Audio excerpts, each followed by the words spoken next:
Oh, sugar. Trying not to swear.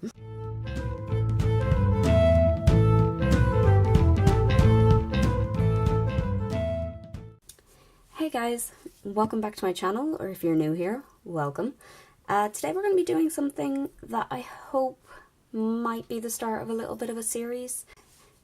So, to give you a bit of backstory, basically I tend to only work in watercolours. I have a lot of these little travel sized palettes. That one's my Winsor Newton, that one's my Derwent. Yes, Derwent. So I've done a lot of work in watercolours, but I really want to try out a lot of different mediums. And I know you're looking at this and gouache isn't all that different, but my idea of doing a little bit of a series is doing like my first attempts at using new media, new techniques, doing different crafts, basically like a take one on trying things. There's all sorts of stuff that I'd like to try. Also, if you have any ideas of crafts or art media, let me know.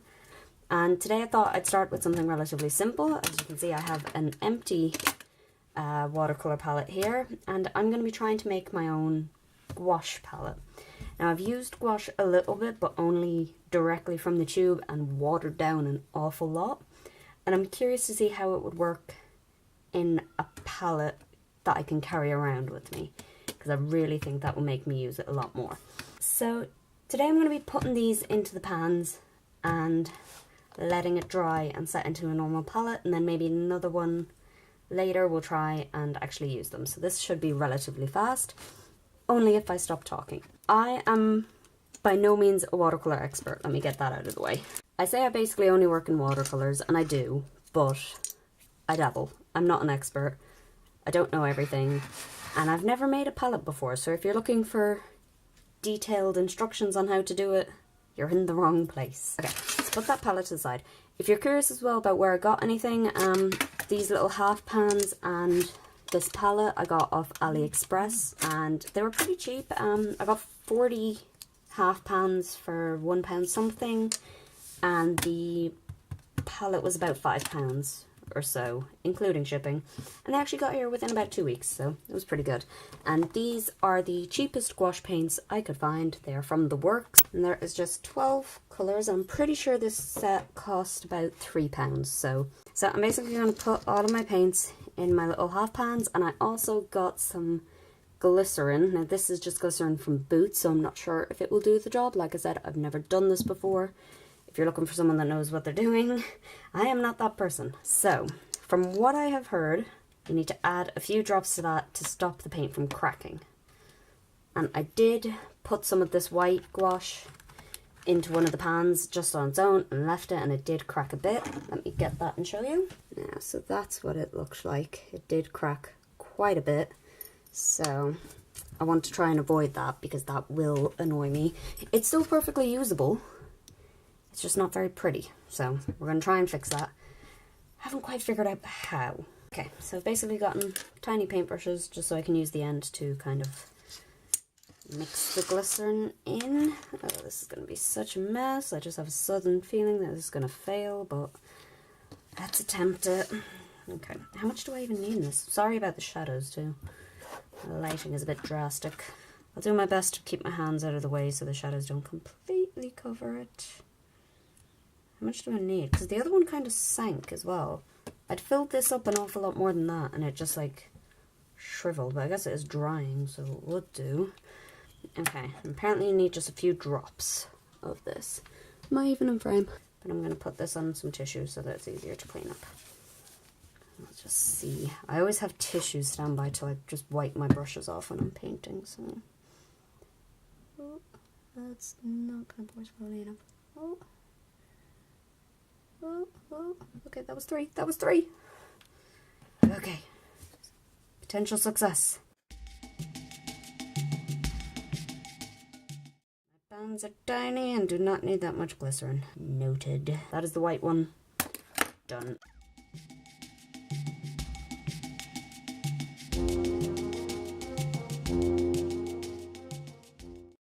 just comes down to how this dries, or this may just be a complete failure. But that's what this series would be about. If I do lots of videos of me trying things for the first time, there would be a lot of failure.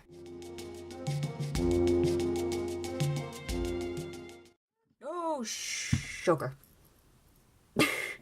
Trying not to swear. That was so much glycerin. Oh no. Oh, this is gonna be a failure. Oh, I may need to throw this out. Oh yeah, look at that. Oh god, that is a mess. That is such a mess. Oh no.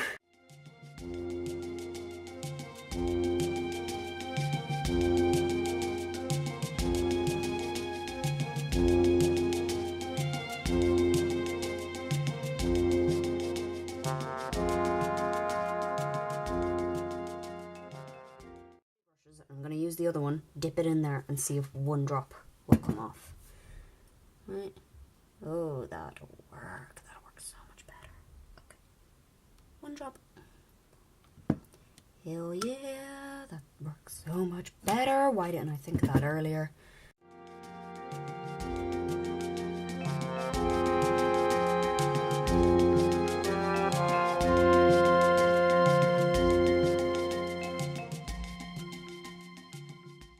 I'm going to show you a picture at the end of this video, by the way, as to how these all set when they're dry, because it'll probably take at least overnight for them to set. So I'm just going to take a picture and insert it at the end, so if you're curious if this glycerin did work.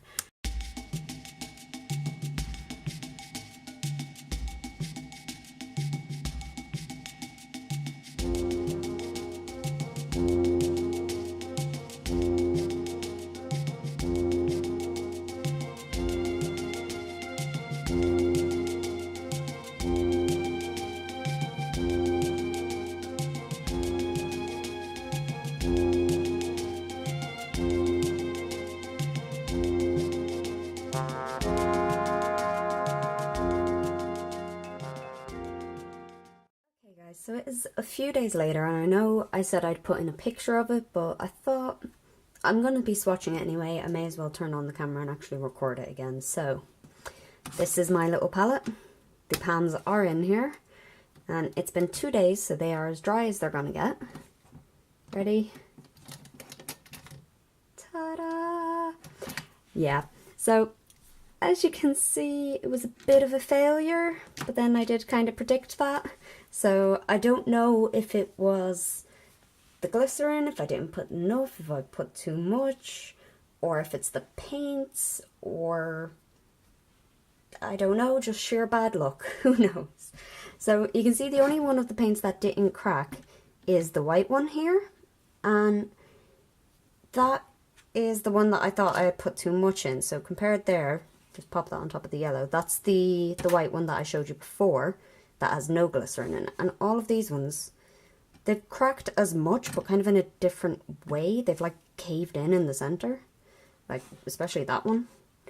But I don't know, this one you may think looks like it worked perfectly, but the thing is, it's actually sticking to my hand. It's very sticky, and it's been 2 days, so that's not getting any less sticky at this point. I was going to look at them and swatch them yesterday, but I thought I'd give it a bit extra time. And the orange is a bit the same around the sides, that it hasn't set, but I haven't actually painted with any of this. I haven't swatched it, so that's what I'm going to do now. I have my watercolour paper, my water brush, and I'm just going to do some swatches. Now I know the white's not going to turn up on this paper, but I want to see if it even actually paints because it's so gooey. Well, it picks up on the brush. Oh, my brush is dripping. Soak that up. Okay, it does pick up. I don't know if it's actually painting the pigment. Like, there's pigment on the brush. It's the only issue with using white paper. I don't have any other colour paper, so let's see.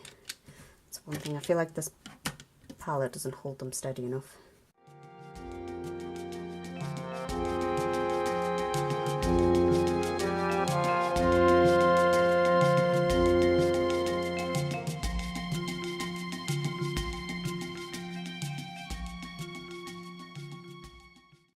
So that's them all swatched, and I had an idea actually that I haven't seen these swatched directly from the tube.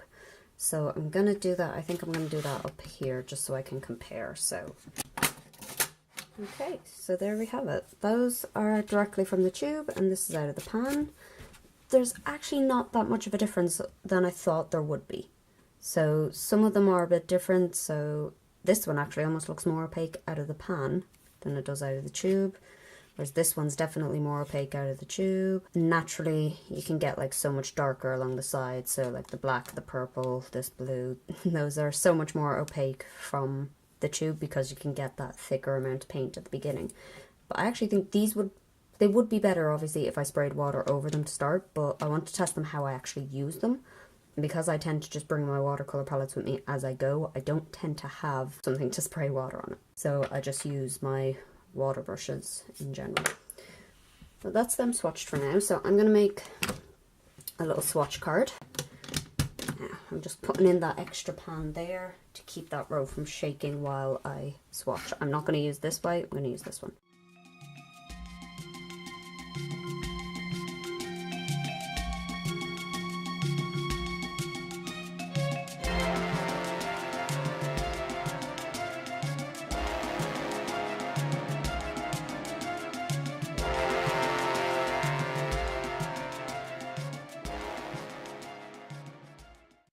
Just from doing these swatches and using the colours one after another, I have kind of noticed that just some of them have a really different texture. I don't know if that's to do with the different amounts of glycerin mixed in. So the thing is, this orange one, which next to the white one probably has the most glycerin, actually comes out really opaque. And then there's other ones like this purple, the blue, and this brown. It's really hard to get actual opaque colour out of it. So I'm wondering if I didn't put enough glycerin in them. And even if like that one is a little bit sticky, it's still quite sticky. It's not as bad as that one. So I think if I do another attempt, I need to put more glycerin in. But that said, I will still use this palette. I will still take it on the go. I would say this wasn't quite a total success, but not quite a total failure. That's it for my first take of trying to make a gouache watercolour palette. If you want to see me use this and try and make something nice out of it, be sure to check back because I will be doing that soon. I hope you liked watching this semi-failure, and I hope I'll see you again soon. Bye!